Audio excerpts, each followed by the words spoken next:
Se ini sebelumnya saya mohon maaf juga karena, ternyata ada trouble ya di device saya. Iya, siap, Kak.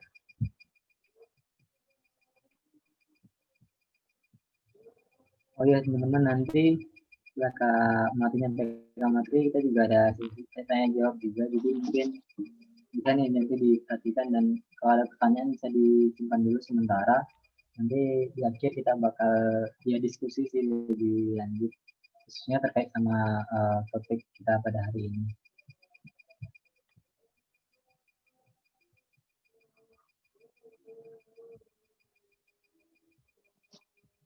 Oke. Gimana, udah bisa Kak? Masih ini Atau ya, mau saya masih mau ganti device dulu nih kayaknya. atau Makanya dikirimkan tadi ke sini aja izin Kak? ini kan, Kalau coba buka di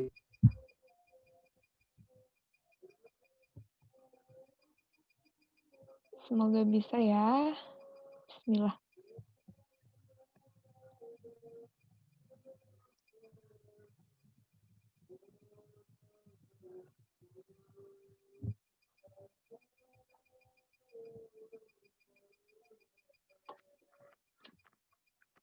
bentar ya teman-teman.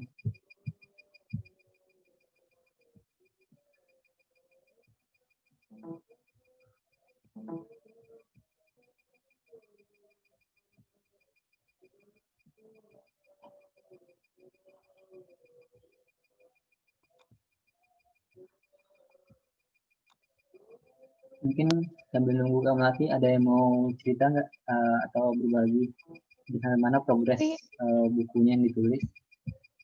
Boleh kalau ada yang mau cerita dulu sambil nunggu Kak Melati filenya misalkan sudah digunain.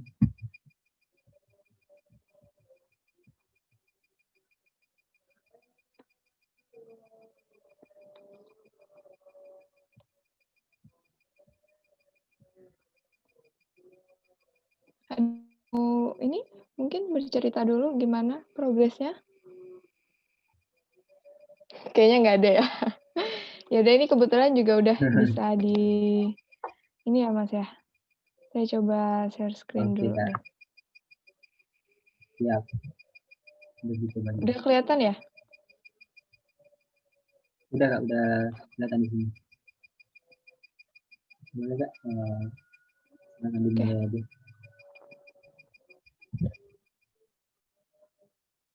Ini ada kotak hitam nggak ya?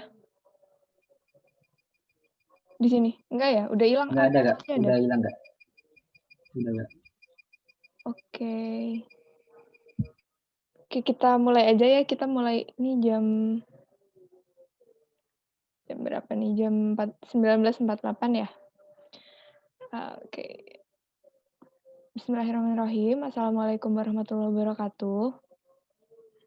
Waalaikumsalam. Ya, sebelumnya, saya mohon maaf dulu karena keterlambatan ya, keterlambatan untuk materi pada malam hari ini. Eee, ini sebelumnya saya mau sebenarnya tadi sudah banyak ya diperkenalkan oleh Mas Hamda, jadi saya izin memperkenalkan diri kembali. Jadi nama saya Melati Jawal, penulis buku dan editor Lepas, gitu. Nah, pada malam hari ini kita ini ya bahas tentang fiksi dan non-fiksi. Jadi pilih mana sih gitu. Jadi kenapa kok materi malam ini itu seputar fiksi dan non-fiksi ya? Karena sebenarnya dari sudah 3 minggu program kita berjalan, terus, dari beberapa peserta yang meminta feedback kepada para mentor itu, kayak melaporkan bahwa mereka ada yang sudah menentukan mau nulis non-fiksi atau fiksi, tapi juga ada yang belum gitu. Nah, ada juga yang alasannya karena masih bingung nih, "Kak, masih bingung bedanya fiksi sama non-fiksi. Kalau kami mau nulis non-fiksi nih mau nulis apa? Kalau kita mau pilih fiksi mau nulis apa?" Gitu. Jadi kayak masih bingung katanya, gitu.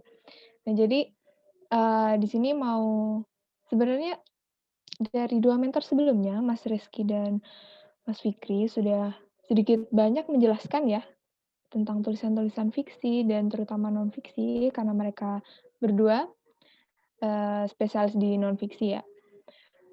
Tapi di sini saya mau menjelaskan mungkin lebih dalam dan sharing-sharing lah ya.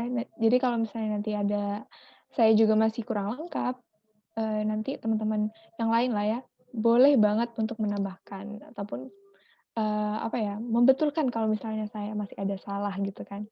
Nggak apa-apa, kita sharing aja pada malam hari ini. Oke. Oke, yang pertama kita harus tahu adalah pengertian dari fiksi dan non-fiksi itu sendiri. Bentar. Kalau misalnya kita buka Kamus Besar Bahasa Indonesia, fiksi itu merupakan cerita rekaan. Jadi merupakan khayalan yang tidak berdasarkan kenyataan atau pernyataan yang hanya berdasarkan khayalan atau imajinasi, gitu. Kalau misalnya kita lihat, ini ya, gambar ini, ada yang tahu nggak platform 934 itu apa?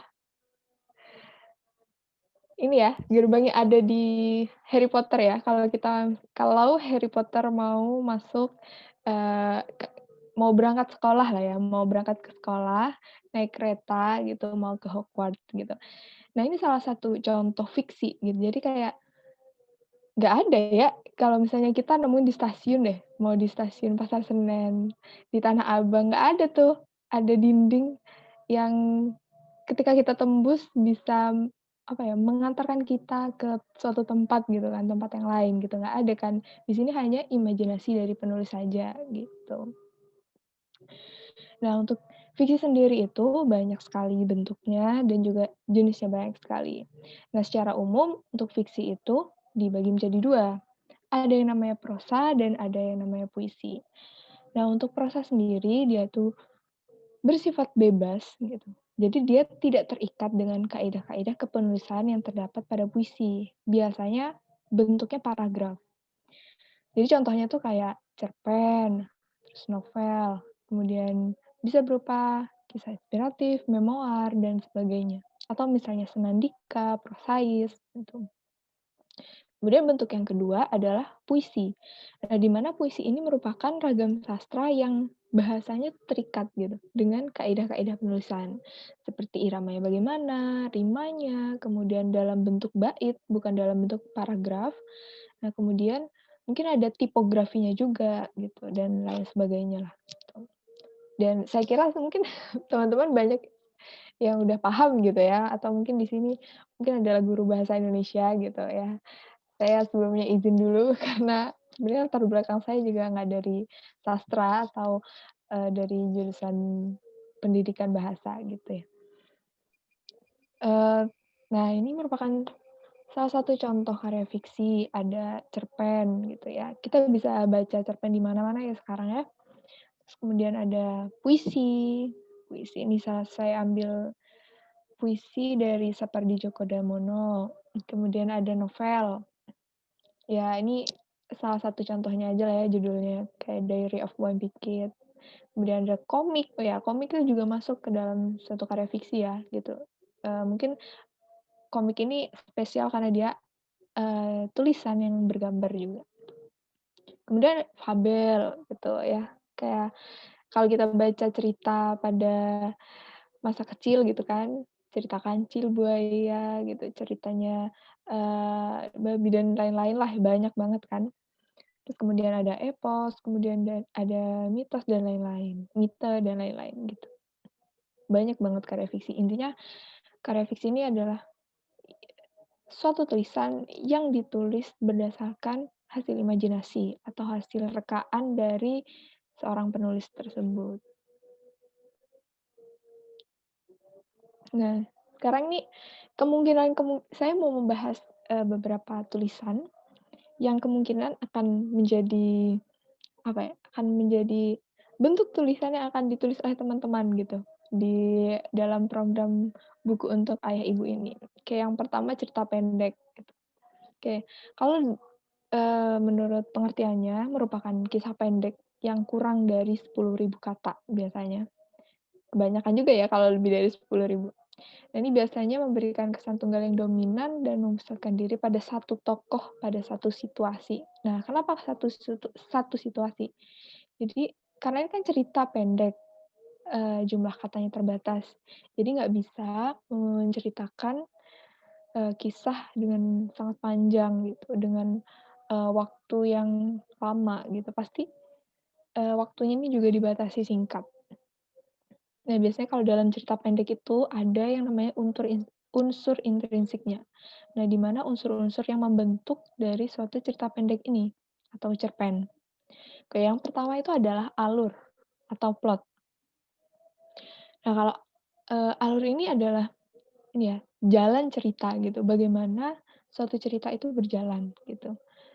Ada alurnya, biasanya kan bilang, "Oh ini ceritanya ada alurnya." Nah ini ada runtutan kisahnya gitu, dari awal sampai akhir itu bagaimana suatu cerita itu dikisahkan atau dituliskan.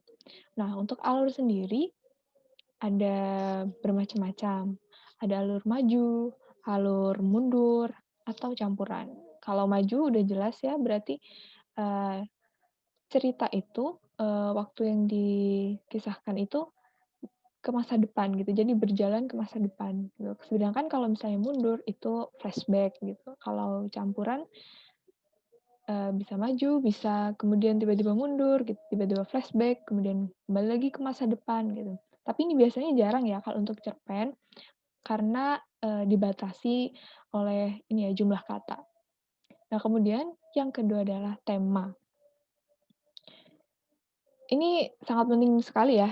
Jadi kalau misalnya kita membuat cerpen nggak ada temanya kan oke, mungkin ada lah ya yang bilang, lomba cerpen tema bebas, tapi sebebas-bebasnya pasti bertema gitu loh. Pasti ada satu topik yang akan kita angkat dalam cerita pendek itu. Ya misalnya temanya tentang sekarang apa ya, Hari Pahlawan gitu, atau misalnya sekarang nih program kita, cerita kita mau bikin buku ayah ibu gitu, misalnya mau kita mau ambil tema tentang memaafkan ayah gitu, atau misalnya ungkapan kasih kita kepada ibu gitu, atau misalnya, eee,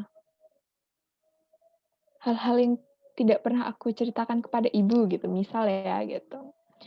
Itu adalah tema yang ya mungkin bisa diambil oleh teman-teman sebagai ide dalam, ini ya, dalam proyek ini. Terus selanjutnya adalah penokohan atau karakter. Nah, di sini dalam cerita pendek pasti ada ini ya, ada satu tokoh utama yang, dimunculkan dalam cerita ini yang jadi senternya gitu ya, yang jadi dari awal sampai akhir dia yang diceritakan. Nah, sebenarnya sudah disinggung oleh Mas Fikri pada minggu lalu yang namanya premis, ya kan? Semoga teman-teman masih ingat ya yang premis itu. Ada namanya tokoh, kemudian tujuannya apa, ada tokoh, karakternya bagaimana, tujuannya apa, halangannya apa, dan resolusinya atau hasilnya bagaimana. Nah, di situ, tokoh ini kalau bisa kita buat karakter fisiknya bagaimana, terus kemudian, eee, apa ya, sifat-sifatnya dia bagaimana gitu tuh harus jelas gitu. Dan itu bukan cuma tokoh utamanya saja, misalnya, tokoh pendampingnya, pembantunya itu juga kita harus, tuliskan dengan jelas gitu. Supaya tidak ada ini ya, apa namanya, kesamaan kesamaan tokoh atau misalnya ambigu, rancu, dan lain sebagainya gitu. Jadi dalam cerita kita itu, kita punya tokoh yang kuat gitu, dengan karakternya yang kuat. Terus kemudian, nah ini yang penting juga adalah latar. Nah latar ini, dari ada suasana, tempat, dan juga waktu. Nah apalagi dalam cerpen kan, pendek ya, jadi kita harus harus bisa menentukan dan membatasi latarnya. Misalnya waktunya tahun 2020 gitu, pada bulan November gitu misalnya ya, atau misalnya dari bulan Juli sampai Desember gitu. Atau bisa juga pada pagi hari gitu, ya kan ada kan kalau cerita-cerita yang cuma pendek, waktunya pada pagi hari gitu. Terus kemudian, tadi itu waktu, terus kemudian ada tempat. Nah misalnya, di kampus gitu, atau misalnya di rumah gitu, atau itu yang kecil ya, atau misalnya yang, besarnya itu misalnya di daerah Jakarta gitu, atau di daerah, Jawa Barat di Indonesia gitu misalnya. Dan kemudian suasananya gitu, bisa dibangun suasananya bagaimana. Ini, eee, kalau misalnya suasana ini kadang bisa naik bisa turun gitu ya, bisa berubah-ubah. Tapi sebenarnya kita bisa menentukan cerita ini tuh, suasananya tuh bagaimana. Apakah misalnya yang positif, berarti kayak senang gitu atau bagaimana gitu. Nah kemudian selanjutnya adalah sudut pandang. Nah sudut pandang ini ada 2 ya, ada sudut pandang pertama dan sudut pandang orang ketiga. Nah kalau misalnya orang pertama, ya, penulis ini menceritakan tokoh ini sebagai aku gitu. Aku, saya, atau ya kalau misalnya zaman-zaman sekarang tuh ada yang pakai gue gitu kan, atau mungkin pakai bahasa-bahasa yang lain gitu, ane gitu misalnya, aye gitu. Pokoknya intinya tokoh itu diceritakan, sudut pandang orang pertama itu aku gitu. Jadi kayak si penulisnya nih si akunya gitu. Terus kalau misalnya orang ketiga berarti, seolah-olah penulis ini jadi tahu, segala gerak-gerik dari semua tokoh yang ada dalam cerita gitu, misalnya. Biasanya pakai pakai nama langsung ya, disebutkan tokoh A, tokoh B, tokoh C, kemudian, kalau misalnya pakai kata ganti berarti dia gitu. Kayak saya rasa sih teman-teman nih udah hatam nih sebenarnya gitu kan. Oke, terus yang terakhir tuh amanat nih, ya sebaik-baiknya cerita itu, sebaik-baiknya tulisan itu mengandung suatu pesan, jadi suatu amanat gitu. Saya rasa itu sih kalau untuk cerita pendek ya. Oke, kemudian novel. Saya belum menemukan sih sebenarnya kalau dari peserta proyek ini apakah ada yang, membuat novel? Mungkin bisa ini ya, bisa tulis di kolom chat siapa yang mungkin bikin novel gitu untuk proyek buku untuk ayah ibu, gitu ya. Siapa tahu kan, sebenarnya kalau novel ini sama apa ya, sama-sama seperti cerpen, merupakan karangan prosa, terus kemudian ada alurnya, ada plotnya, memiliki tema, terus kemudian punya tokoh gitu, dan juga karakter-karakter yang mengikutinya gitu.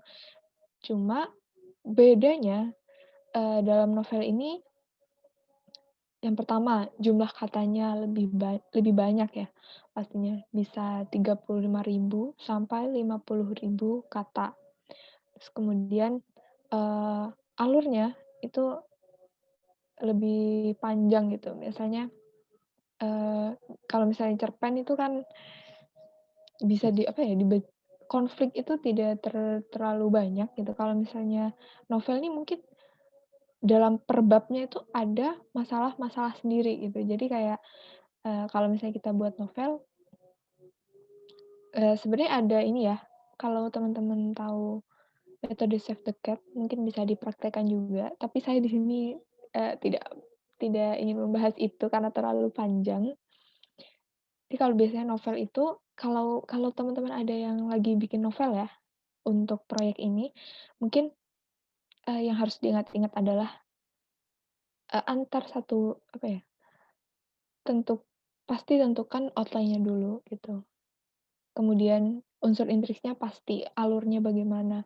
Jadi membuat, setiap babnya, alurnya itu bagaimana, terus, dari bab satu ke bab selanjutnya itu, eee, kan satu bab itu biasanya ada permasalahan gitu, ada masalah gitu. Terus kemudian bagaimana, teman-teman bisa menyambungkan ke bab selanjutnya dan selanjutnya sampai ke konfliknya, ke klimaksnya, kemudian ke, eee, anti klimaksnya dan sampai penyelesaiannya gitu ya.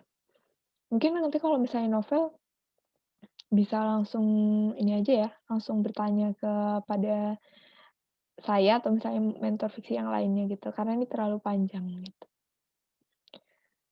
Terus kemudian yang selanjutnya adalah puisi. Oke, yang puisi ini mungkin sekaligus ini ya, ini kayaknya banyak sih teman-teman yang bikin kumpulan puisi gitu, entah itu dalam buku solo ataupun buku antologi, sepertinya banyak sekali. Nah, Untuk puisi ini yang harus, kita apa sih bedanya dengan yang lain? Pasti yang pertama adalah bait. Kalau puisi itu pasti bentuknya bait, gitu kan. Kalau misalnya kayak cerpen, terus kemudian buku biografi, kemudian yang lain-lain itu kan bentuknya paragraf, ya kan? Kalau yang ini puisi adalah bentuknya bait. Nah, untuk puisi sekarang tuh sudah banyak sekali macamnya gitu, dan baitnya itu tidak ini ya, tidak dibatasi lagi kalau puisi modern gitu. Mau satu bait itu, mau ada 3 kalimat, 3 baris atau 4 baris, 5 baris, 6 baris, terus mau jumlah baitnya satu aja, mau 2, 3, atau berapa pun itu sekarang puisi modern sudah diperbolehkan ya, jadi kayak kita lebih bebas juga untuk menulis puisi.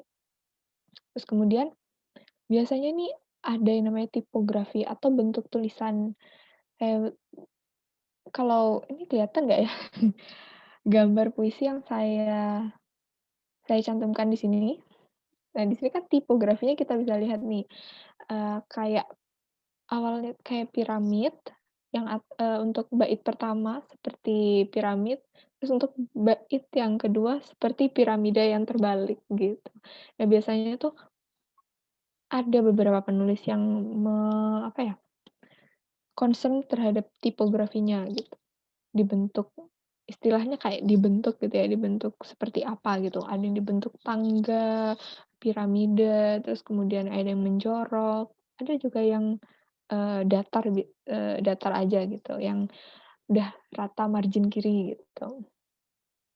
Kemudian yang jelas dalam puisi itu ada pemilihan diksi yang berbeda pada, karya fiksi yang lain gitu. Diksi ini adalah pemilihan kata, jadi pemilihan kata tuh nggak sembarangan juga ya.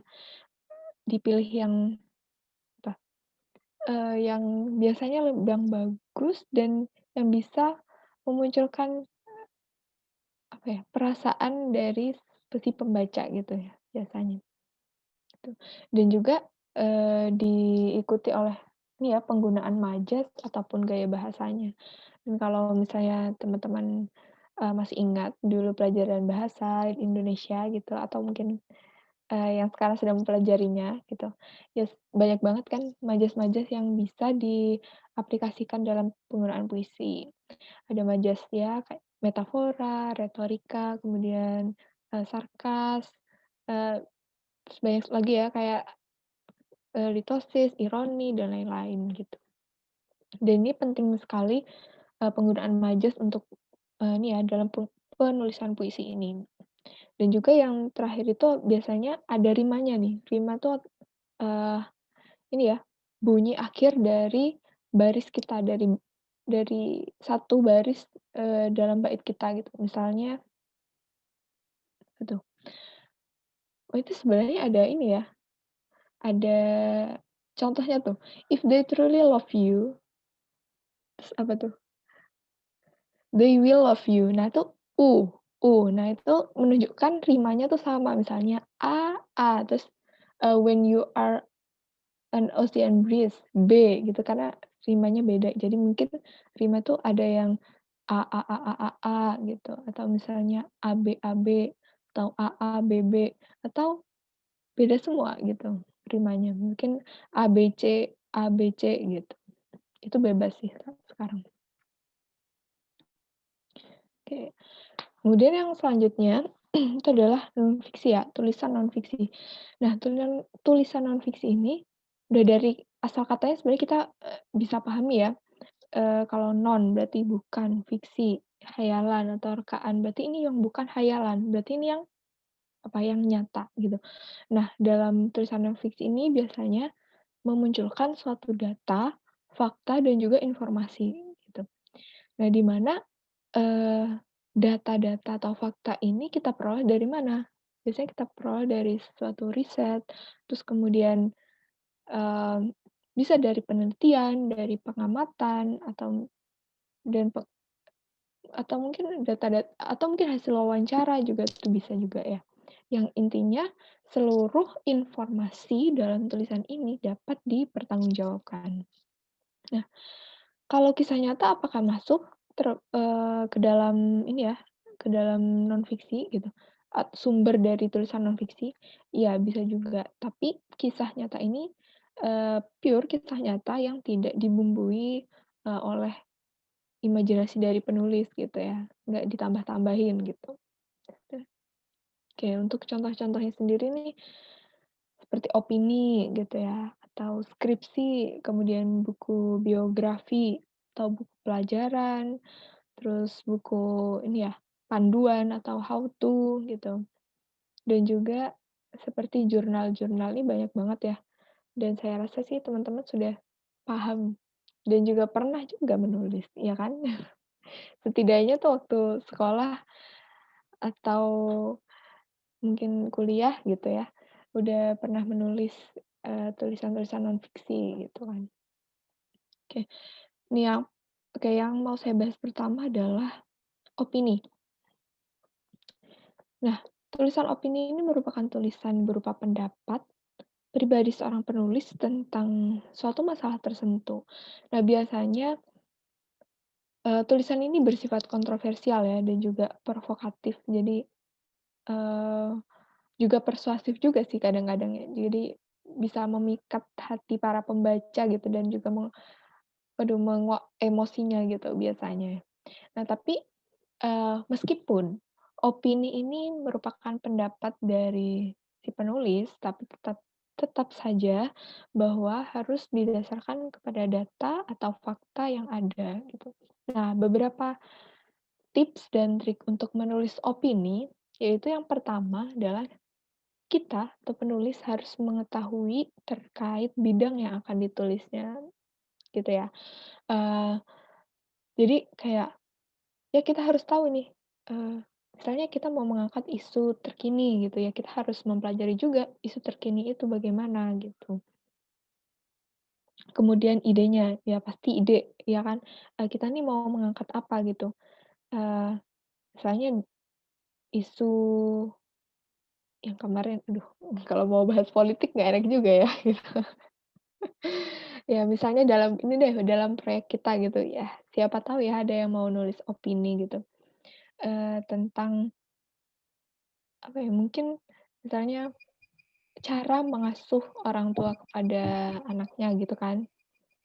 Nah itu misalnya idenya, kita ambil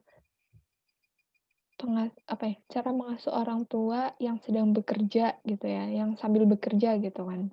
Nah terus itu idenya harus kita tentukan juga bagaimana gitu. Terus kemudian baru kita buat argumentasi. Nah argumentasi ini yang merupakan opini atau yang merupakan pendapat kita gitu. Yang merupakan pendapat pribadi kita. Jadi tulis poin-poinnya apa, jadi kayak, tentang tadi tuh cara pengasuhan orang tua yang sedang bekerja terhadap anaknya itu sering ditulis argumentasi kita, pendapat kita, dan itu dicantumkan juga data-data yang ada. Misalnya, ya bisalah ya nanti dicari gitu ya, kita harus mengumpulkan juga sumber-sumber data yang terkait juga gitu. Nah kemudian yang selanjutnya yang penting itu adalah teknik penulisan dan juga gaya bahasa. Nah, kalau misalnya opini kan biasanya kita share atau misalnya kita kirimkan ke media massa gitu kan untuk dibaca orang. Nah, oleh karena itu, untuk teknik penulisannya itu bagaimana? Kalau bisa menggunakan bahasa yang lugas dan juga tidak bertele-tele ya. Karena, supaya orang lain juga lebih mudah memahami dan juga dapat menerima opini kita, gitu. Jadi, lebih memudahkan juga gitu kepada pembacanya. Dan kemudian gaya bahasa nih, gaya bahasa juga bisa kita sesuaikan, misalnya opini tersebut, sasarannya untuk anak-anak remaja gitu, mungkin gaya bahasanya bisa disesuaikan nih, eee, gimana ngomongnya tuh yang luas gitu, pakai bahasa kekinian gitu yang digunakan para remaja gitu. Kalau misalnya di apa ya, sasaran pembacanya adalah misalnya orang tua gitu, ya mungkin ya nggak mungkin dong kita pakai bahasa yang gaul-gaul gitu kan, yang nanti salah-salah malah, "Wah, ini penulisnya gimana ini?" Gitu kan. Nah, terus kemudian yang terakhir ini agak ini wajib nggak wajib ya gitu, yaitu media massa. Maksudnya adalah, kalau misalnya kita mau mengirimkan opini kita ke media massa berarti kita harus tahu juga gitu, opini kita ini, cocok nggak dikirimkan ke media tersebut gitu. Misalnya media tersebut adalah eee, majalah anak-anak gitu ya misalnya, terus kita mau mengirimkan opini kita tentang ini, apa, misalnya tentang parenting gitu ya. Nah itu kan biasanya sasarannya untuk orang-orang dewasa gitu kan nggak mungkin ya ditaruh di majalah anak-anak gitu. Yang jelas, kalau misalnya kita mau mengirimkan, opini kita ke media, berarti harus disesuaikan juga gitu. Tapi kalau kita mau ini ya, kalau sekarang kan kita bisa ini ya, eee, mempublikasikan tulisan kita secara mandiri ya. Jadi mau di platform yang kita punya atau misalnya di media sosial itu bebas-bebas aja sih. Jadi nih media massa itu adalah nggak wajib ain gitu. Oke, kita yang selanjutnya ya. Nah ini biografi. Biografi ini merupakan tulisan yang memuat riwayat hidup seseorang gitu dan ditulis oleh orang lain. Saya sejauh ini masih belum menemukan ini ya, belum menemukan konsep buku yang biografi gitu, tapi saya yakin kayaknya pasti ada sih teman-teman yang menuliskan biografi gitu. Karena, eee, kalau buku saya sendiri yang tahun lalu saya menulis buku ini ya, bentar saya tunjukkan. Ini buku saya yang tahun lalu, judulnya Love You More Than 3000 Mom. Ini sedikit, apa ya, sedikit biografi, sedikit fiksi juga, jadi ini dalamnya sebenarnya campur gitu. Oke, kalau biografi itu sebenarnya ini ya, karena kita menuliskan, kisah hidup atau riwayat hidup seseorang gitu. Nah, biasanya muncul pertanyaan, apakah kita menulis semuanya dari awal orang itu lahir sampai orang itu meninggal atau misalnya sampai sekarang, sampai saat ini gitu. Jadi jawabannya tidak ya. Jadi untuk buku biografi sendiri itu tidak harus menuliskan, semuanya gitu. Nggak harus dari umur 0 tahun, 1 tahun, 2 tahun, 10 tahun gitu kan, enggak. Jadi dalam menuliskan biografi, jadi kita boleh hanya menuliskan, pada waktu-waktu tertentu gitu. Nah, biasanya yang dituliskan dalam buku biografi ini atau dalam tulisan biografi ini, hal-hal yang menarik dari suatu tokoh gitu atau, ya tokoh yang akan kita tulis gitu. Misalnya pemikiran politiknya atau kemudian, eee, sifat-sifat, mungkin ini ya, apa sih namanya, misalnya riwayat misalnya kesuksesan dalam berbisnisnya atau dan lain sebagainya. Jadi nggak semuanya dari detil dari A sampai Z itu dituliskan oleh seseorang. Nah ini ada beberapa tips yang bisa kita ini ya, bisa kita aplikasikan dalam menulis biografi.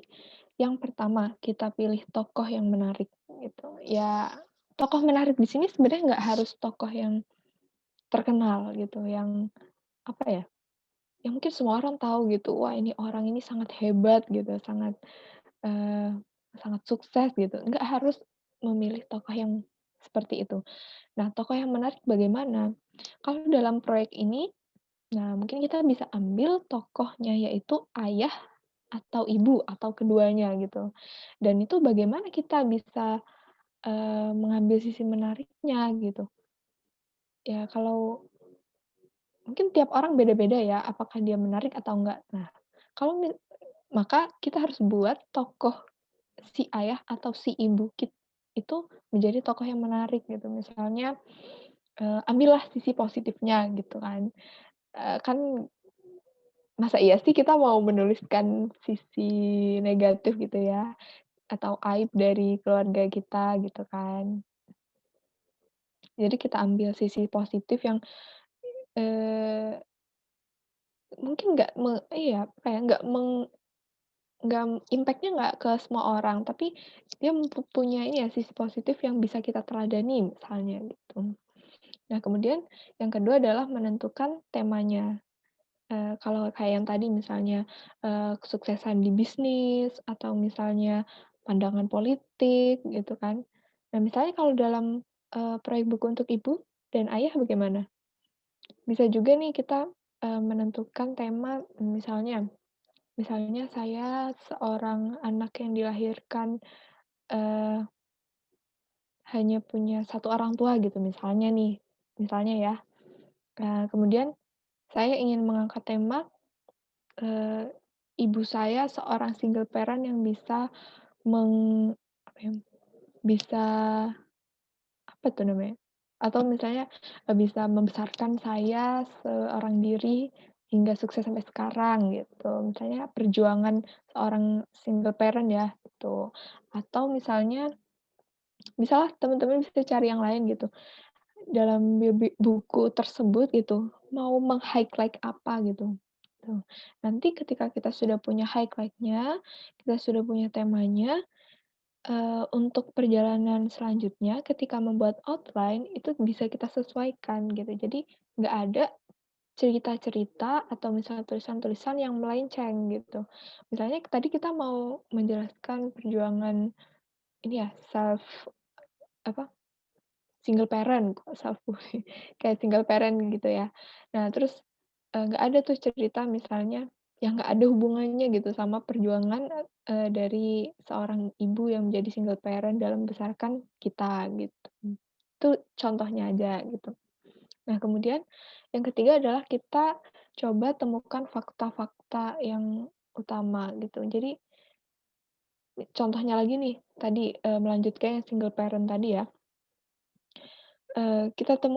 Coba kita gali lagi gitu.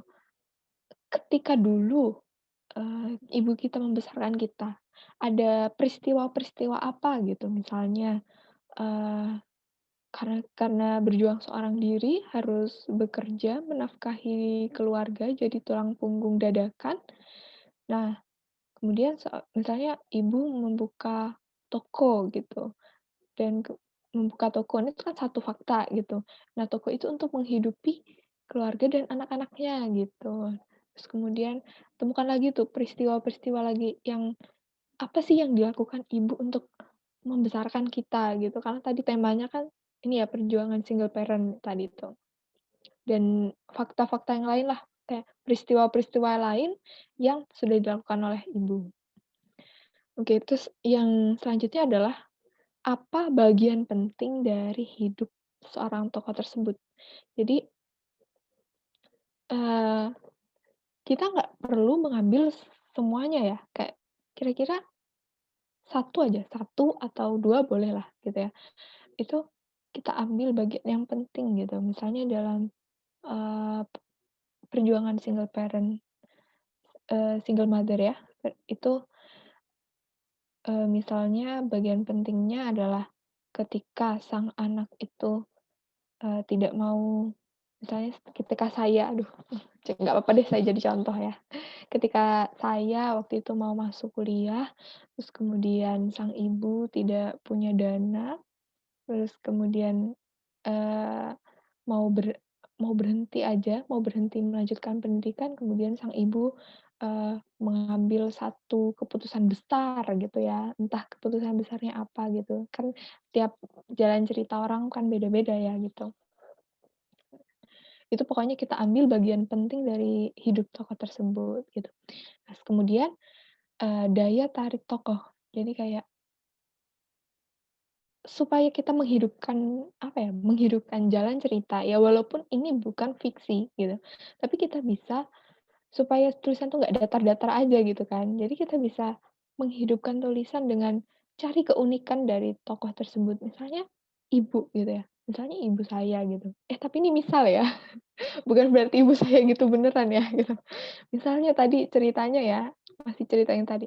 Misalnya ibu saya ini, eee, ternyata seorang tunanetra yang, eee, yang masih mau bekerja keras gitu, masih mau bekerja untuk menghidupi saya dan keluarganya gitu, bekerja apa aja mau gitu misalnya. Itu bisa menjadi daya tarik tokoh gitu. Jadi kayak saya yakin sih setiap orang pasti memiliki daya tariknya sendiri gitu. Di setiap orang pasti punya poin plus gitu, istilahnya punya kelebihan, yang punya keunggulan gitu, yang bisa ditulis di sini gitu. Dan kemudian yang terakhir adalah kontribusi nyata. Jelas ini ya, jadi kayak tindakan nyata apa sih gitu ya, pasti nantilah teman-teman bisa ambil sendiri gitu ya, menyesuaikan juga dengan tema. Kalau yang single parent tadi, single mother tadi berarti, ya mungkin, bisa dituliskan tuh apa apa saja gitu ya, tindakan-tindakan seorang ibu yang dilakukan gitu. Kan mungkin perjalanannya panjang gitu, mungkin bisa apa ya, bisa menjadi apa ya, satu bab gitu kan, dan itu bisa ditulis secara runut juga gitu. Saya kira kalau untuk biografi seperti itu sih kurang lebihnya. Oke, nah sekarang nih, tentang riset. Ini pertanyaan nih, riset itu apakah hanya untuk tulisan non-fiksi saja? Gitu. Jadi kalau untuk tulisan fiksi apakah butuh riset? Oke, jawabannya mungkin teman-teman ada yang tahu kan? Iya, pasti butuh banget, gitu.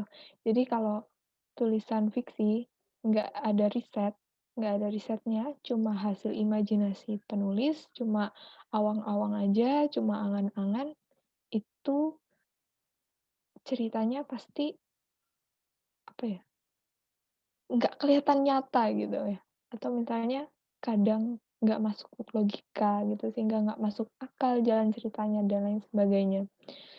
Nah, kalau misalnya teman-teman pernah dengar atau pernah baca, sebenarnya saya juga lupa saya dengar di mana dan saya baca di mana juga, tulisan non-fiksi yang baik itu adalah seperti tulisan fiksi, dan tulisan fiksi yang baik itu adalah seperti tulisan non-fiksi.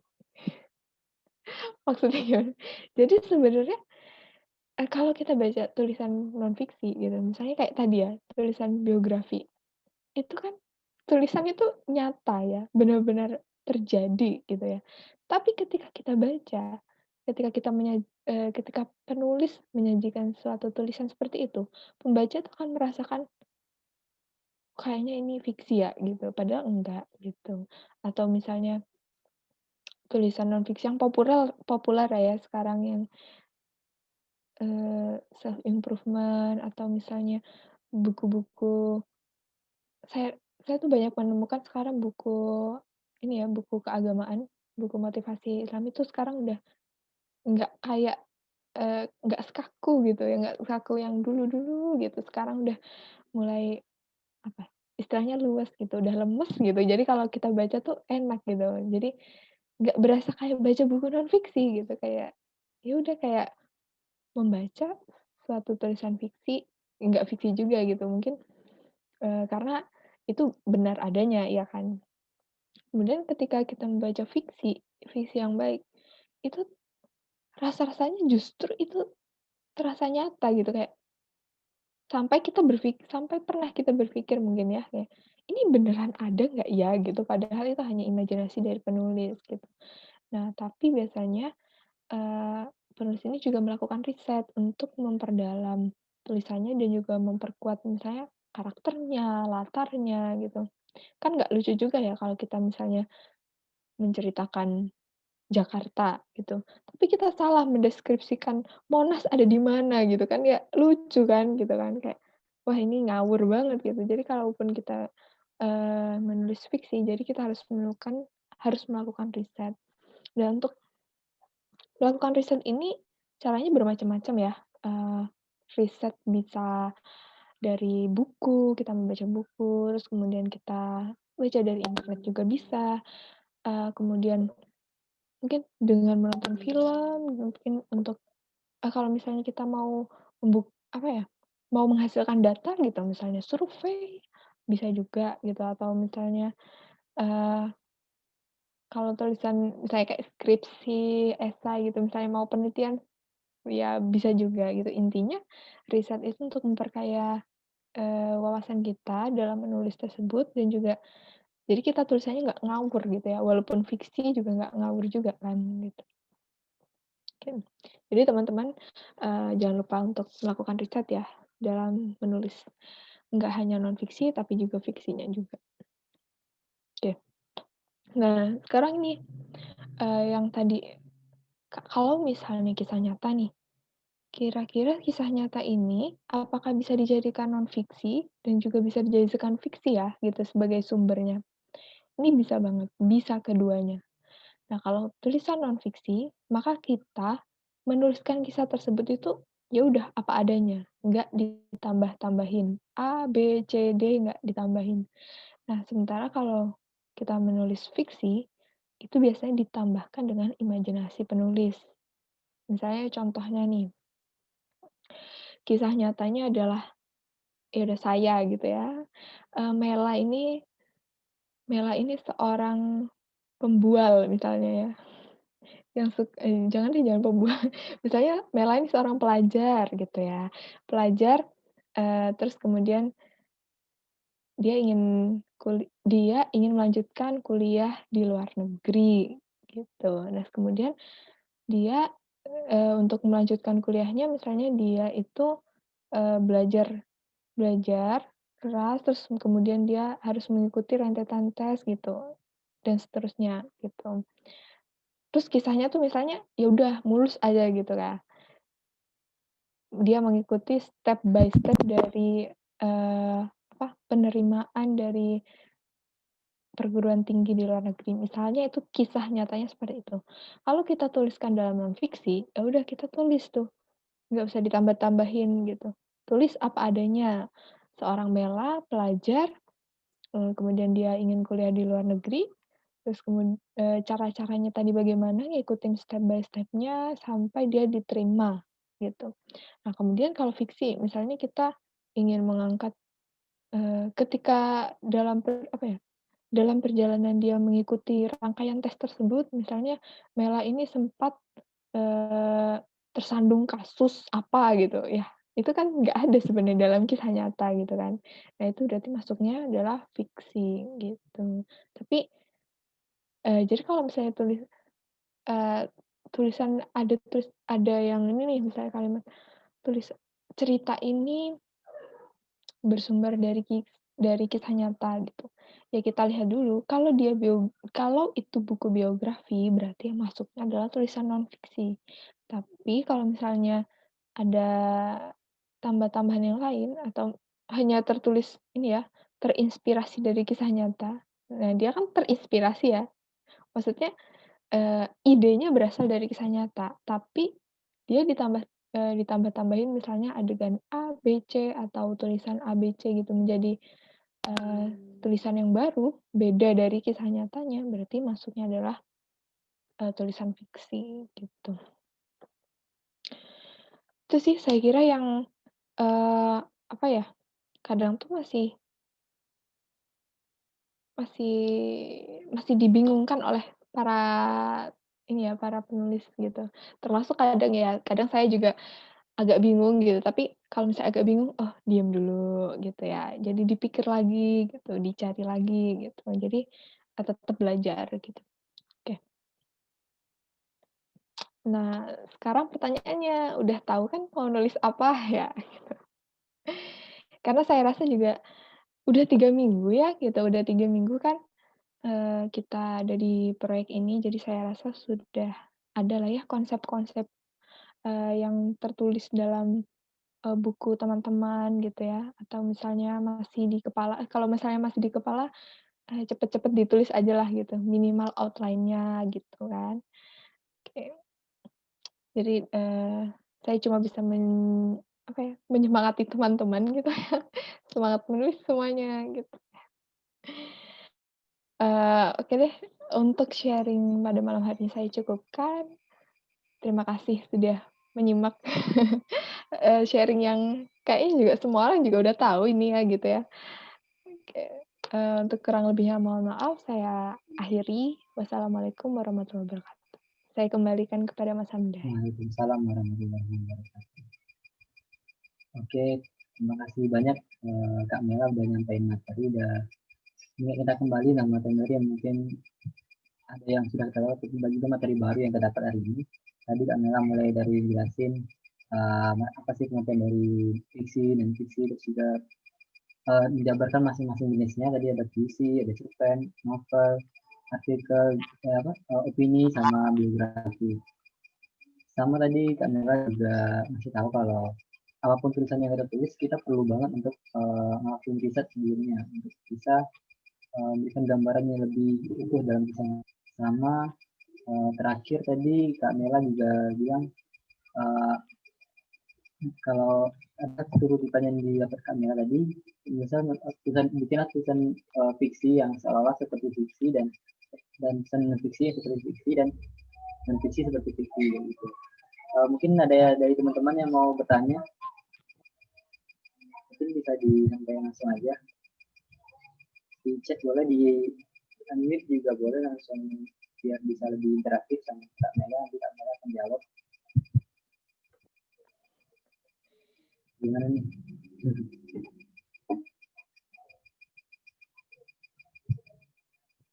Oh, itu kayaknya udah ada. Ini yang Dan mau yang baca tinggal pertanyaan tadi, siapa nih, Mas? ini ada dari juara. Tariman Juara ya? Kak Terimannya mau kamu dibacakan aja Kak? Boleh, boleh Mas. Halo Kak Tariman. Boleh Kak Tariman, mungkin kali unmute aja.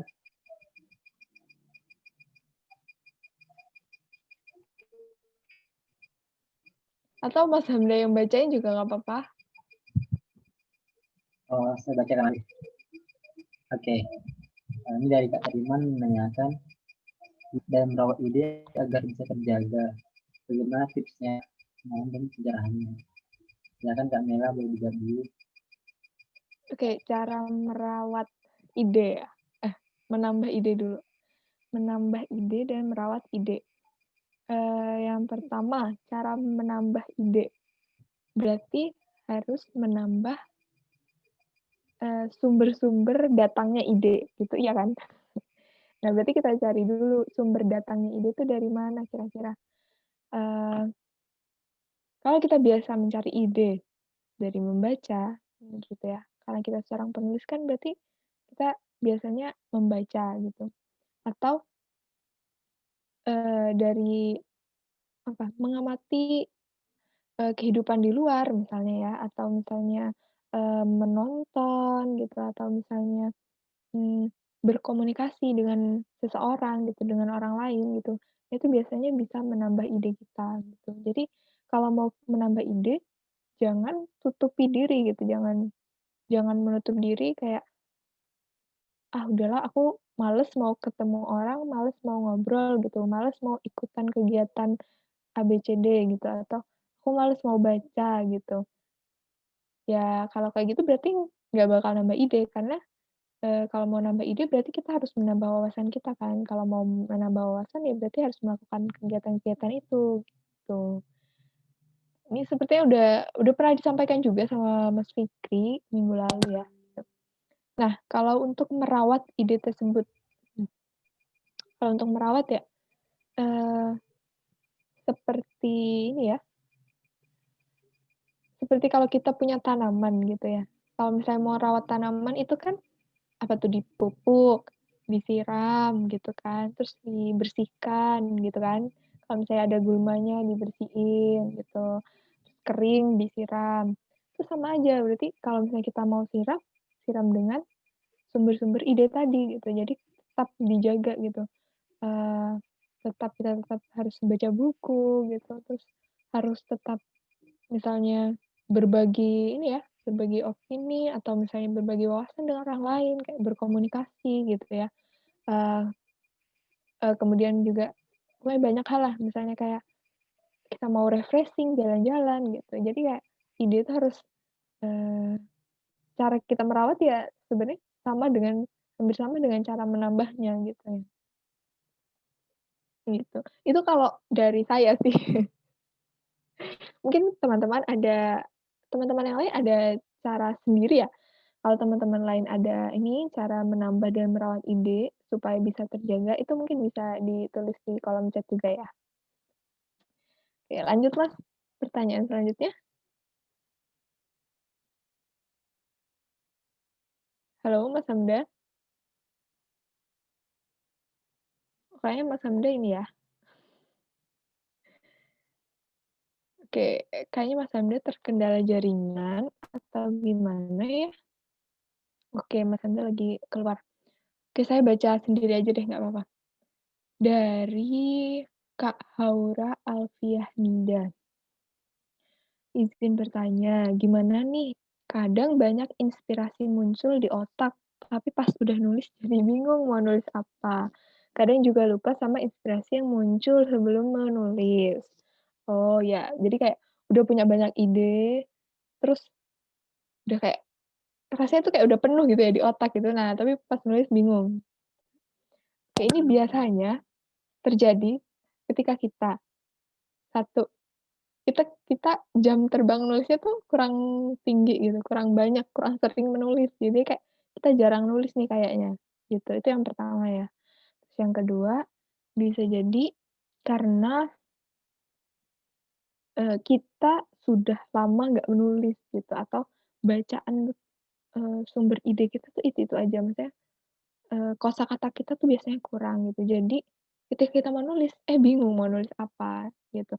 Nah, untuk yang pertama, permasalahan yang pertama nih, kalau kita jam terbangnya kurang tinggi, ya udah pastilah kita harus menambah jam terbangnya. Ya,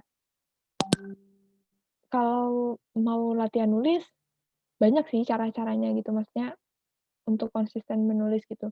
Bisa sehari sehari sekali menulisnya gitu, atau misalnya kita jadwalkan, eee, misalnya Senin, Rabu, Jumat gitu menulis, atau bagaimana lah terserah ya. Eee, Sepertinya teman-teman punya cara-cara tersendiri untuk mengatasi hal tersebut gitu. Yang jelas kalau misalnya kita bingung mau nulis itu karena kita kelamaan nggak nulis, ya berarti kita harus balik lagi nulis gitu. Dan, ini ya, kayaknya kita nggak perlu takut kalau misalnya udah lama nulis, pas kita mulai nulis lagi itu, kok tulisannya beda ya, kok tulisannya kayak jelek gitu ya, gitu. Ya udah nggak apa-apa gitu, kan emang kita udah lama nggak nulis gitu. Udah lama kan nggak ngetik gitu atau nggak nulis gitu. Ya udah gitu berarti kita harus, eee, apa ya, kayak dikayuh lagi nih gitu untuk semangat menulisnya gitu. Banyak lagi latihan menulisnya, banyak lagi baca buku gitu, atau banyak lagi untuk, menggali sumber-sumber idenya gitu. Dan memperkaya kosakatanya, itu untuk yang kedua. Nah, untuk memperkaya kosakata tuh ya balik lagi sih, banyak bacanya lagi, kembali lagi. Jadi kalau mungkin teman-teman ingat ya dengan, eee, apa dibilangnya pepatah atau quotes, "Penulis yang baik adalah pembaca yang baik," gitu. Itu ya. Terus, yang ketiga tadi, kadang juga lupa sama inspirasi yang muncul. Nah, ini ini ya tipsnya nih, kalau misalnya kita punya ide, satu ide, langsung dicatat. Entah itu catatannya mau di buku saku atau misalnya mau di HP gitu atau misalnya di tab, itu bolehlah terserah gitu. Jadi kayak kalau bisa kita kemana-mana gitu, kemana-mana kita menyiapkan, media untuk mencatat ide gitu. Entah medianya itu boleh buku saku gitu, atau misalnya di HP gitu. Tiap orang kan beda-beda ya, nyamannya dia mau mencatat ide itu di mana, gitu. Oke lanjut. Halo Mas Hamda udah balik Mas? Masih Udah Kak, mute? Mas, tadi jaringannya lagi ada gangguan. Tadi sampai mana tuh pertanyaannya? Oke sekarang di ini, Kak Musyorafah Musyo. Oh, di sini saya kayaknya nggak muncul di saya, Kak. Oh Mungkin iya, boleh saya dibantu. bacakan dulu ya.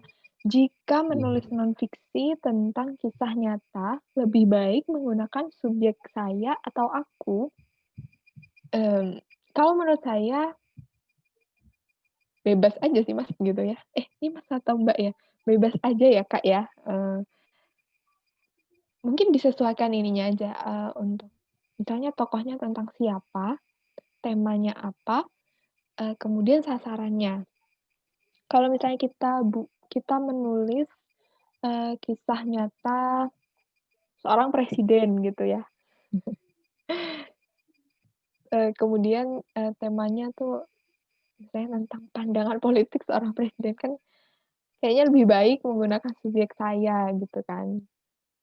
Kalau misalnya, mmm, misalnya tentang ini ya, misalnya ada nih teman-teman yang mau buat tulisan tentang kisah nyata ayah atau ibu gitu, ya boleh juga menggunakan aku gitu. Jadi kalau aku tuh kan kesannya lebih lebih dekat gitu ya, lebih dekat terus, batasnya tuh nggak formal banget gitu. Jadi mungkin boleh juga. Ini tergantung aja ya, Kak, ya.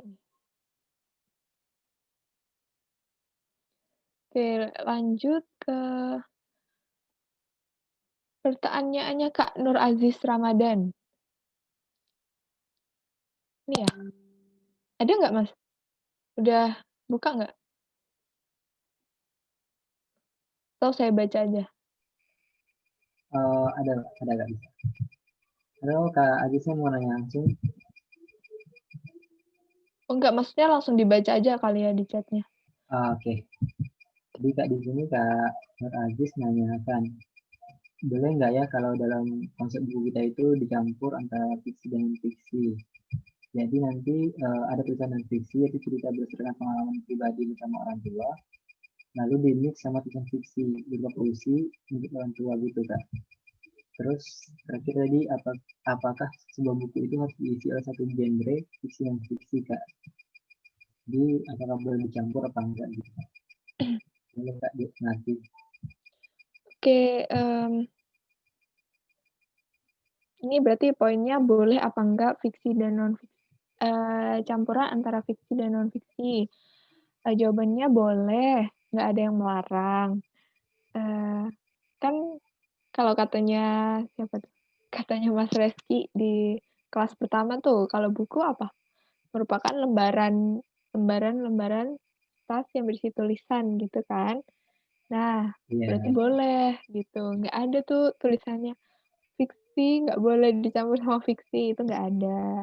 Itu sangat, apa ya, menjadi hak prerogatif dari seorang penulis. Jadi, kalau teman-teman mau mencampur tulisan fiksi dengan non-fiksi itu diperbolehkan. Tetapi, memang biasanya kenapa kok dibedakan tulisan fiksi sama non-fiksi? Karena, eee, untuk ini ya, untuk penyajian tulisannya itu memang biasanya berbeda gitu. Kalau misalnya tulisan fiksi itu biasanya menggunakan imajinasi, rekaan, terus kemudian diksi yang digunakan tuh juga berbeda, terus menggunakan kalimat-kalimat yang biasanya bernada atau apa ya, bermakna konotasi, sedangkan kalau non-fiksi itu denotasi gitu kan, beda gitu. Kalau non-fiksi juga penyampaiannya lugas, nggak puitis-puitis gitu kan biasanya. Nah itu memang ada, eee, yang akhirnya apa ya, ada satu ruang di mana ini fiksi sama fiksi itu emang nggak bisa nyampur gitu ya. Tapi bisa juga kalau misalnya mau mencampurkan, asalkan perpaduannya itu pas. Misalnya kayak ini tadi ya, yang ditanyakan, ada tulisan non-fiksi yaitu cerita berdasarkan pengalaman orang tua, terus kemudian di-mix dengan tulisan fiksi berupa puisi untuk orang tua. Boleh nggak gitu? Ya boleh gitu. Kalau menurut saya boleh-boleh aja gitu dan masih nyambung gitu. Kalau misalnya mau Eee, kita buat dalam ini ya, dalam proyek kita ini masih boleh gitu. Karena saya buku saya yang tahun lalu tuh seperti itu kok, gitu. Jadi, di bab saya tuh ada 15 bab, untuk berapa bab tuh, 12 bab kalau nggak salah itu tulisannya itu, non-fiksi. Jadi ada pengalaman kisah nyata dengan orang tua, dengan ibu. Kemudian, di akhir tulisan itu ada puisi gitu. Jadi itu boleh aja. Dan waktu itu saya sama Mas kebetulan waktu itu mentor saya tuh Mas Fikri. Di sini nggak ada Mas Fikri ya kayaknya. Iya, tahun lalu tuh saya dimentorin langsung sama Mas Fikri dan diperbolehkan juga gitu. Maksudnya memang nggak ada yang melarang gitu. Tapi memang kalau di penerbit mayor ya, biasanya kalau di penerbit mayor itu biasanya dibatasin. Maksudnya, tulisan fiksi itu nggak dicampur sama tulisan non-fiksi. Tapi sebenarnya enggak kok, gitu. Itu mungkin ya tergantung ini aja ya, tergantung kita mau menempatkan tulisan kita tuh ada di mana. Oke, Oke. lanjut, Mas. Masih Kak Mela. Jadi boleh-boleh aja dicampur. Terus ini ada pertanyaan dari Kak Mariam. Bagaimana cara menjaga agar kita konsisten dalam menulis bagaimana ya Kak? Jadi bisa konsisten dalam menulis. Gimana Kak? Oke, cara menjaga agar kita konsisten dalam menulis, gimana ya caranya? Ya harus menulis gitu. Mungkin bisa menulis ini ya, dengan interval waktu yang, tertentu gitu, yang sering juga, sesering mungkin gitu. Bisa tiap hari menulis, bisa tiap 2 hari menulis gitu. Jangan berhenti menulis sih kalau misalnya kita mau konsisten gitu. Nah, selain itu, biasanya nih kalau misalnya dari dalam diri kita itu kan susah ya gitu ya, kayak kita udah bertekad nih mau tiap hari nulis selama sebulan gitu. Tapi kalau berjuang sendiri tuh kayak jadinya kita kayak mengingkari apa janji kita sendiri gitu. Nah, biasanya bisa, diakali sama kita gabung ke komunitas atau misalnya kita, ikut apa tuh kayak writing challenge gitu kan, kayak 30 DWC itu programnya Mas Reski gitu. Dan semacamnya, itu tuh sangat membantu kita untuk konsisten nulis.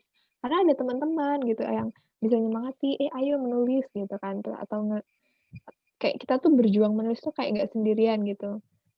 Kan menulis tiap hari tuh berat ya, siapa yang nggak ngerasa berat? Iya lumayan. Mungkin kalau kalau yang kalau kata Mas Reski sama Mas Fikri kayaknya, "Oh enggak, itu mudah," gitu ya. Jujur kalau saya, tiap hari nulis tuh berat gitu. Emang berat, menulis tiap hari tuh berat gitu. Jujur nih, saya jujur nih, tapi ya gitu, memang kalau misalnya mau konsisten, ya berat itu harus dijalani. Jadi kayak dipaksa, kemudian sampai kita itu terbiasa, tuh kan. Itu kata Kak Fairuz, itu juga iya Kak, berat. Berat kok, bener. Saya juga merasakan berat nih. Ya, tapi kadang kalau misalnya kita ngerasa berat gitu kan, eee, cari teman-teman yang suportif gitu, cari lingkungan yang mendukung, yang suportif, kayak ketika kita lagi males nulis gitu, ada teman-teman yang ngingetin gitu, ayo nulis," gitu, "kamu udah lama nih nggak nulis," gitu kan. Atau, apa ya, intinya kalau saya sih lebih mencari ke lingkungan yang suportif gitu ya, supaya kita tuh tetap mau menulis, gitu. Dan selain lingkungan, yang paling penting itu dari diri sendiri, strong way-nya kita gitu. Jadi kayak ingat-ingat lagi gitu, apa sih tujuannya nulis gitu. Kalau misalnya strong Oke. way-nya aja udah lemah, mau mau kita ditempatkan di lingkungan yang suportif pun, atau misalnya kita udah sampai ikut kelas nulis banyak, sampai yang kelasnya premium, berbayar, terus mentornya udah yang sangat, sangat-sangat kece, udah yang sangat jempol 2 pokoknya gitu kan. Kalau misalnya dari kitanya sendiri, nggak ada, apa ya, strong way-nya gitu, nggak ada pijakan untuk nulisnya itu, ya susah juga gitu. Oke Kak. Kayak Jadi kalau untuk konsisten mulai dari punya strong way dulu dari dalam diri, terus bangun kebiasaan mengatur waktu mungkin rutin, sama cari lingkungan yang seperti kita sama-sama mendukung dan mengingatkan. Ya, Kak. Tapi iya, kayaknya bener. ini udah jam udah hampir jam 9, terus juga belum ada pertanyaan baru. Mungkin kita tutup aja ya sebelumnya, kesimpulan sedikit. Tadi dari di materi yang Kak Mela tadi, Kak Mela udah ngejelasin bagaimana sih perbedaan antara tulisan fiksi sama non fiksi, terus masing-masing jenisnya apa, sama apa sih poin-poin penting dari setiap jenisnya itu. Terus juga mengenai tadi perlunya riset dalam nulis, dan juga ada juga loh tulisan yang menggabungkan antara unsur fiksi sama non fiksi. Mungkin kesimpulannya itu aja. Dan terakhir sebelum kita tutup, mungkin kita bisa foto bersama dulu ya untuk dokumentasi. Mungkin boleh teman-teman dinyalakan dulu videonya sebentar biar kita bisa foto. Mungkin boleh sebentar di ini. Ini nggak ada yang update gitu ya? Update, tulisannya udah sampai segini, udah 50% atau udah 70% gitu. Ada nggak sih? Sebelum ditutup ya, boleh nggak, Mas? Kalau Boleh, misalnya boleh. ada. Boleh, boleh. Kalau misalnya ada ya, kalau nggak ada ya udah nggak apa-apa. Ada nggak Ya gimana? yang mau melaporkan Belum progres? ada buka kamera. Siapa tahu bisa ini ya, bisa menginspirasi teman-teman yang lain gitu, yang teman-teman yang lain ada yang belum mulai nulis, terus kayak, kita nulisnya udah 50%, itu kan kayak, wah Kak ayo Ratna ini, semangat raise hand. gitu, deadline-nya udah dekat gitu. Ada nggak? Kak Ratna boleh Kak? Kak Ratna. Progres Ya. baru nulis Aduh. Oh iya, tadi siapa ya Kak? Iya Kak Ratna. Halo Kak. Halo malam Kak. Halo. Assalamualaikum. Waalaikumsalam. Sehat Kak? Iya, alhamdulillah sehat. Lagi bertugas ya Apa kayaknya ya? sehat? Iya. Lagi Itu tugas lagi jaga jaga? malam. Iya. Masya Allah, sampai disempatkan gitu buat Oh iya. menyimak. Iya, monggo Kak, silahkan. Iya. Iya, alhamdulillah sih. Untuk progresnya yang ayah ibu ini, kisaran sih sudah, menurut saya ya, 65%. Oh, Aduh, terima kasih Masya dokter. Allah. keren banget Kak. 65%. Tinggal saya kasih saya perkaya dengan bahasa-bahasa yang ini ya, yang lagi happening banget sekarang. Oh iya. Kalau kaku gitu. Biasanya kan gaya penulisan enggak, biasa saya sering nulis receh, nggak jelas. Komedi gitu. Jadi agak jadi pengalaman baru aja untuk menulis yang kayak mellow gitu. Kalau boleh tahu tulisannya apa Kak? Kok dari komedi jadi mellow itu? Sekarang nulisnya enggak, konsepnya sekarang apa? Buku solo atau antologi ya? Kalau konsep saya sekarang sih, kan ini kan untuk ayah ibu ya, terus juga menyangkut. Iya Kak. Menyangkut tentang relawan. Terus kalau kemarin ngelihat di mentor yang di grup sih bilang kisah pribadi ya. Itu kayak yang ngangkat saya banget, yang orangnya itu banyak bercanda, tapi untuk menuangkan ketulisan itu harus yang serius gitu. Jadi kayak yang ngebuka sisi lain saya aja.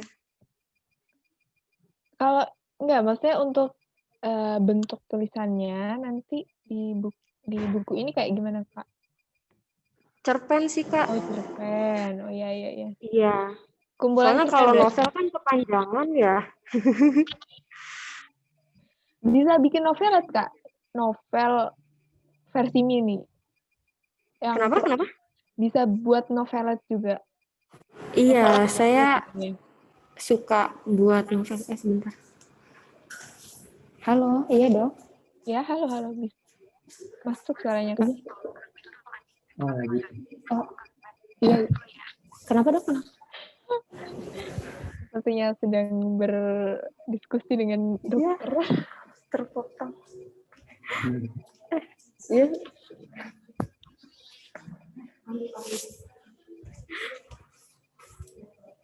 Gimana Kak, gimana? Iya, maaf. Iya Kak, nggak apa-apa Kak. Iya, maaf. Gimana Kak? Maksudnya?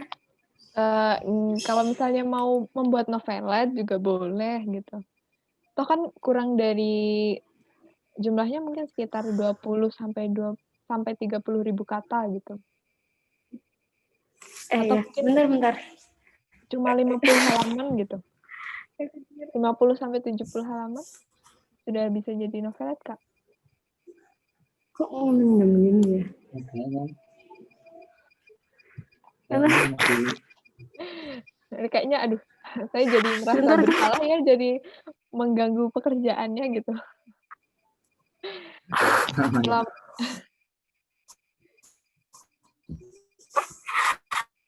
Iya. Ya mungkin dari ini ya kali ya Mas ya, dari Mas Hendro mungkin peserta lain mungkin ya ada yang mau Oh ya, share. alhamdulillah ada suaranya. Sempet Alhamdulillah. ngilang. ini tadi Iya. Ya gitu ini deh. bagian dikit aja deh. Oh ya udah. Pokoknya ini Kak, deh juga kalau misalnya mau nulis cerpen juga boleh, tiba-tiba mau bikin novel juga boleh, asalkan tulisannya selesai gitu ya Mbak ya. Iya. Ya gitu kan. Mungkin bakal dikembangin sendiri kali ya Kak. Soalnya Iya. saya sih ada akun Wattpad, Mhm. sering nulis gitu kan. Ya Kak, itu sih menurut saya nggak terstruktur ya. Kayak misalnya bahasa-bahasanya, terus juga tanda-tanda apa, bahasa kutipan-kutipan kayak gitu. Itu kurang, Oh iya. menurut saya sih kurang bagus gitu untuk amatir. Nggak yang kalau saya baca di buku kan enak tuh ya membacanya. Tapi kalau saya masih acak-acakan belajar sih. Nggak apa-apa Kak, kan harus belajar. Mungkin bisa ini sambil baca buku yang lain, misalnya sambil baca cerpen-cerpen yang lain gitu atau novel-novel yang lain, itu bisa sambil ini ya, kita perhatikan juga cara menulisnya gimana gitu. Kan kalau misalnya tulisan kita masih acak-acakan gitu, masih salah nulis-nulis dialog gitu kan, tanda baca masih salah, itu kayak kita bisa aja gitu, kita perhatiin gitu, oh gimana nih kalau misalnya mau dialog, ternyata menjorok gitu kan, agak menjorok, terus ada tanda petiknya, terus ada ininya gitu. Kalau misalnya mau belajar lebih, tuh Kakak bisa tuh baca PUEB, Panduan Umum Ejaan Bahasa Indonesia. Iya, sekarang udah bisa ini kan, kita udah bisa mengaksesnya secara daring, jadi kayak ya udah, kalau nggak salah kita bisa download juga sih Kak. Jadi, kalau misalnya nggak ada kuota internet aplikasinya bisa juga gitu. sekarang Kak. Pokoknya Oke. terus belajar aja Kak, nggak apa-apa Kak, gitu. Saya dulu awal-awal juga tulisannya Iya. acak lah, pokoknya kayak acak-acakan jelek banget, nggak bisa dibaca gitu kan kayaknya. Pokoknya, Iya. belajar terus gitu. Oke, mungkin yang lainnya? Oke. Makasih ya Kak, semangat menulisnya. Oke, makasih Kak Ratna, semangat 30 lagi nih. Mungkin yang lain tadi ini ada di kolom chat ada yang bilang baru nulis ide, terus ada yang baru 1 paragraf, 1 tulisan, ada yang udah 2 halaman, pokoknya udah beragam nih. Nggak apa-apa sekarang ya, tapi sebenarnya bertahap aja, sedikit demi sedikit pasti nanti bisa. Targetnya juga pasti ada, di udah ada. Yang penting nanti tulisannya selesai, ya kan Kak Mela? Iya siap. Yang penting deadline-nya ya Oke, selesai. kalau gitu ya deadline-nya dan bisa terus nulis saja. Mungkin bisa tadi belum sempat dipoto nih, bisa nyalain lagi kameranya sebentar. Iya, silakan ayo teman-teman. Sudah malam nih. Mas Hamda sudah mau tidur nih. Coba ya.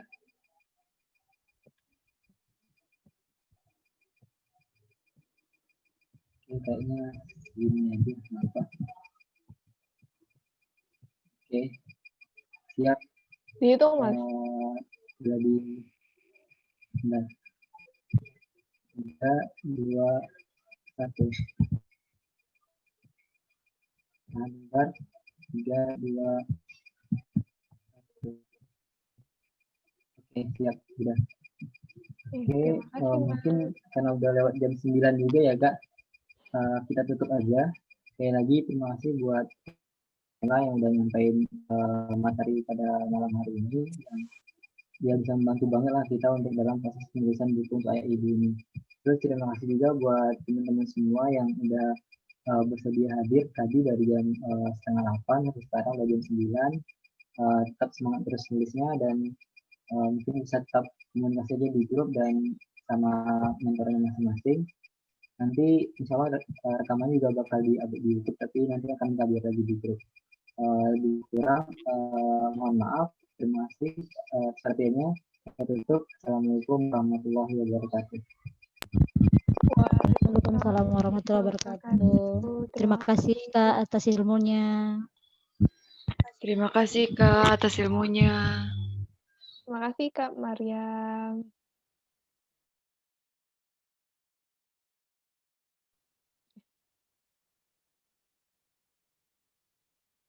Ya, terima kasih semuanya teman-teman yang sudah hadir.